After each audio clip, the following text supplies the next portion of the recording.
অল্পে সন্তুষ্ট যারা মানুষ তারাও সুখী, আর দুনিয়াবি সব তা ফাইয়াও যারা অন্তর আরো পাওনা বাকি রয়েছে, যে আমি আরো ওই জিনিস পাইলাম না, ওই জিনিস পাইলাম না, এরা আসলে কোনো মন্তেও সুখী নাই।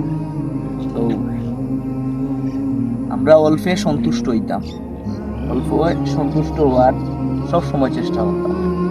আপনার খুব খাসর মানুষ রে, যে আল্লাহ কোটিপতি বানাইছেন, ও আল্লাহও আপনারে গরিব বানাইছেন। তো দুনিয়ায় একটা পরীক্ষার জায়গা, কোটিপতি হইয়া জন্মিছি না ধনী হইয়া জন্মিছি একটা দেখার বিষয় নাই। আল্লাহ যতটুক দিছই ততটুকুর মাঝে সন্তুষ্ট হইয়া জীবন যাপন করা ওটাও পালা। কারণ আমরা অত দনের দরকার নাই যে দনে আমরা ভিতরে অহংকার সৃষ্টি হয়ে যায়।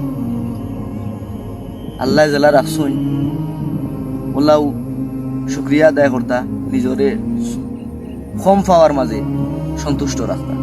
ভালো থাকবা, সুস্থ থাকবা, আর ভিডিওটা সবার কাছে পৌঁছিয়ে দিন। আসসালামু আলাইকুম।